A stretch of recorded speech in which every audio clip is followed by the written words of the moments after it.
Olá, pessoal, tudo bem? Na aula de hoje, nós vamos apresentar rapidamente um modo simples de fazermos o estudo de sinais para uma função de primeiro grau. É claro que o estudo de sinais ele deve ser feito tomando como referência o gráfico correspondente à função. Porém, para facilitar, para ganhar tempo em alguns cálculos, nós podemos criar uns artifícios que nos dão essa vantagem. Então, vamos ver rapidamente como é que a gente pode fazer o estudo de sinais de uma função e como que esse estudo de sinais pode ser utilizado na resolução de alguns tipos de exercício. Acompanhe comigo aqui então. Nós sabemos que qualquer função do primeiro grau, ela tem a sua lei sempre com o formato f de x igual a um certo a x mais um certo b. A e b são números reais e o a deve ser diferente de zero. Isso porque o a sendo zero, quando ele multiplica o x, né, faz com que esse termo da função desapareça. Então, ao invés de ela ser uma função do primeiro grau, uma função linear, ela passa a ser uma função constante, que vai ficar f de x igual a b. Para evitar isso, então, para a gente garantir que estamos trabalhando com uma função linear, com a função do primeiro grau mais completa, a geral, nós utilizamos, então, este padrão, este modelo que está aqui, que representa qualquer função linear. Então, mais uma vez, a e b são números reais com a diferente de zero. Nós já aprendemos que nesta função, quando ela vem apresentada pela sua lei, para obtermos a raiz dessa função, a raiz ou zero dessa função, raiz ou zero, nós simplesmente pegamos o cálculo, o polinômio que aparece como lei dessa função, ax mais b, e igualamos a zero. Isso porque raiz ou zero da função, ele é aquele valor do x para o qual o f de x ou y se anula, igual a zero. Ou seja, descobrir a raiz ou zero de uma função é descobrir o valor de x na lei que faz com que o y, ou f de x, dê zero. Por isso a gente pega então a lei e diz que ela tem que ser igual a zero, para descobrirmos qual é o valor de x que anula essa expressão que é o f de x. E resolvendo essa equação, nós vamos chegar que x é menos b sobre a. Graficamente, então, nós podemos imaginar que este valor de x, que está aqui, é aquele valor que no gráfico tem como correspondente um y valendo zero. É o valor de x para o qual o y é zero. Então, este valor de x e este valor de y sendo zero formam um par que vai fazer parte do gráfico dessa função. Esse par tem uma abscissa, que é um número real, menos b sobre a. E tem o y, a ordenada dele, valendo zero. Portanto, é um ponto que se situa sobre o eixo do x.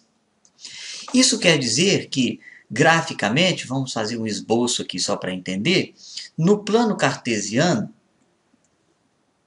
o eixo x e y, aqui no plano cartesiano, o gráfico desta função y igual a x mais b seria uma reta inclinada aqui em relação ao eixo, os eixos coordenados. Por exemplo, essa reta aqui. Poderia ser o gráfico dessa função. O que acontece é que ela é formada de vários pontos. Cada ponto desses aqui é a combinação de um domínio dessa função e a sua respectiva imagem. Este ponto aqui, em particular, olha, esse ponto aqui, ele é o ponto do eixo x, portanto é um valor de x, para o qual o y correspondente é zero. Olha, o y correspondente aqui é zero. Assim, este ponto que está aqui, ele não é nada mais, nada menos do que a raiz ou zero da função. Menos b sobre a. Este aqui é que é o valor de x, para o qual o y da função é zero. Este valor aqui tem y igual a zero, aqui na função. Portanto, ele é a raiz da função. Agora, o que é fazer a análise dos sinais dessa função? Em primeiro lugar, quando nós falamos em função, nós estamos nos referindo ao y, que depende do x. Ou seja, para pesquisarmos o valor do sinal no y, eu preciso ter como referência um valor de x, porque são os valores de x que vão fazer esta conta que está aqui, que é o valor do y, variar de sinal. Essa análise do ponto de vista gráfico é muito simples de ser observada. Deixa eu prolongar aqui o eixo do x para a gente ficar com uma visão melhor. Olhe bem, analisando o gráfico que eu esbocei aqui, mais ou menos, dá para a gente perceber o seguinte. A partir desse valor de x, se eu aumento este valor, a partir daqui do menos b sobre a, desse valor de x, se eu aumento o valor de x e procuro o y correspondente no gráfico, por exemplo, esse valor de x aqui. Se eu procuro o y correspondente no gráfico, olha bem, eu encontro aqui, nesse pontinho. E esse pontinho, ele tem um valor de y correspondente aqui, certo? Que é um valor positivo. Se eu aumento mais o x, se eu pego esse valor de x aqui, por exemplo, e aumento esse valor de x, o y correspondente a ele está mais em cima um pouco. Olha lá, no gráfico, o y correspondente está aqui. Esse aqui é o y correspondente daquele x lá embaixo. Ou seja, pelo gráfico eu percebo que à medida que a gente aumenta o valor de x, o valor de y fica com um valor positivo. Até chegar nesse ponto, que é o valor de x que faz o y dar exatamente zero. Agora, à medida que eu pego o valor de x abaixo desse menos b sobre a, esse valor de x aqui, ou esse valor de x aqui, por exemplo, quando eu vou buscar o y correspondente lá no gráfico, olha, veja, o y correspondente cai aqui. Então, esse valor de x nesta função, neste gráfico, que representa essa função aqui, esse valor de x, que é abaixo da raiz, ele tem um valor negativo. Esse outro valor de x aqui, que também está abaixo da raiz, se eu for procurar o y correspondente, ele cai aqui, também um valor negativo. Então, através do gráfico, eu vejo que à medida que na função eu atribuo a x um valor acima da raiz, o y fica com sinal positivo. Ou seja, a função é positiva. E à medida que eu dou um valor de x abaixo da raiz, qualquer valor de x abaixo da raiz, o sinal da função, o sinal do y, é negativo. Essa análise é que é o estudo de sinais de uma determinada função. Então, eu vejo o que acontece com o valor do y, ou da função, à medida que eu faço o x variar ao redor da raiz da função. Agora, nós observamos uma coincidência interessante. Veja bem, na verdade não é uma coincidência, é um fato matemático. Mas vamos tomar como uma coincidência.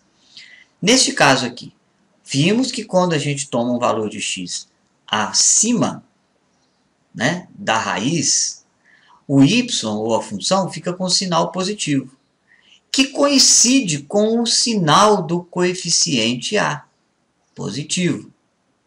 Y também é positivo. Quando a gente toma um valor abaixo da raiz, abaixo do menos b sobre a, que é a raiz da função, o y, ou f de x, fica negativo.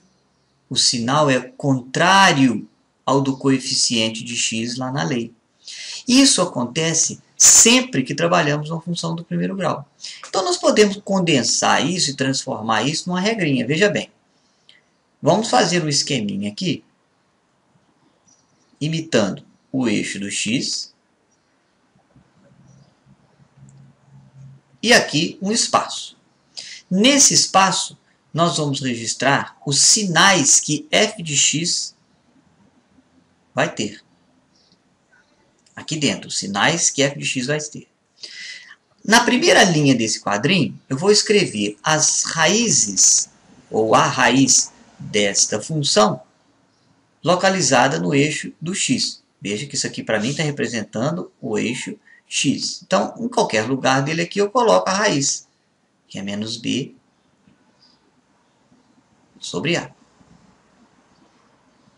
O que nós vimos ali no gráfico foi que f de x vai ter um sinal de acordo igual ao coeficiente a na lei, todas as vezes em que eu considero um valor de x acima da raiz. Ou seja, toda vez que eu pego um valor de x acima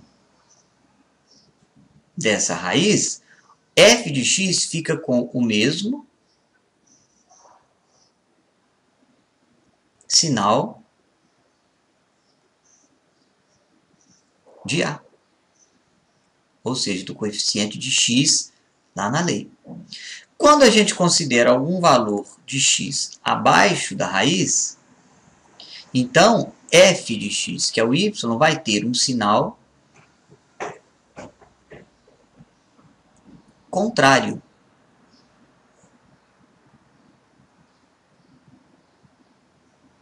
Aí. A é positivo, fica negativo. Se eu guardo esse modelinho, essa dica, isso me facilita fazer o estudo de uma função que estiver com a sua tiver demonstrada, tiver apresentada para nós através da sua lei. Bastando eu encontrar a raiz dessa função e depois jogar nesse quadro de sinais, nesse quadro onde a gente distribui os sinais de f de x. Vamos ver um exemplo, que um exemplo sempre clareia bem a situação. Então, acompanhe comigo aqui. Digamos que a gente tenha uma função dada pela lei y igual, vamos dizer, 2x menos 8. Esta lei dessa função, ela tem, visivelmente, se eu comparar com a forma geral, que é y igual a ax mais b, eu percebo que esta função dada por essa lei, nesta função, o a está valendo 2, enquanto que o b está valendo menos 8. Correto? Para fazer o estudo de sinais do y, ou da fx, ou da função, que é a mesma coisa, como vimos no slide anterior, o que a gente faz primeiro? Encontra a raiz dessa função. A raiz é o zero. Bom, a raiz da função se obtém fazendo o y, que é 2x menos 8, igual a zero, porque aí eu vou encontrar o valor de x, que faz com que o y dê zero. Resolvendo essa equação, obviamente, nós vamos encontrar x igual a 4. Aquele quadrinho que eu fiz no outro slide, volto a fazer aqui. Isso imita o eixo x. E aqui fica o quadro. Lá no eixo de x, lá em cima, eu posiciono aqui o 4, que é a raiz dessa função. 4. A partir desse 4 agora, eu vou distribuir dentro desse quadrinho os sinais de y. Seguindo aquela regra. Todas as vezes que eu considero o valor de x acima do 4, que é a raiz da função, o sinal que y vai ter coincide com o sinal do a, que é 2 positivo. Então, eu já sei que f de x terá sinal positivo em qualquer parte deste quadro, nessa parte aqui do quadro, parte que está valor de x acima de 4. E se a gente toma algum valor de x abaixo do 4, o sinal que y vai ter é o contrário do sinal de A. O contrário do sinal de A, certo? Como A é positivo, o sinal contrário, negativo. Ou seja, este quadro me mostra que, nesta função que aqui está, quando nós damos para esta função aqui um valor de x acima, maior do que 4, um valor de x acima de 4, o que acontece? O y, ou f de x, fica com sinal positivo, maior do que 0. Quando o x é um valor abaixo de 4, isso quer dizer que o y tem um sinal negativo, ou seja, y é menor do que 0. Em outras palavras, com base nesse quadrinho, eu posso afirmar que a função dada, o y, o f de x dado, será positivo, isto é, esta operação aqui dará um resultado positivo, desde que o x atribuído seja um valor acima de 4. Esta conta, que é o y, valor de y, vai dar um valor negativo, a função, portanto, vai ter um sinal negativo, quando eu atribuir aqui na lei um valor de x que seja abaixo de 4. Isto que eu fiz aqui é o que nós chamamos de estudo dos sinais da função.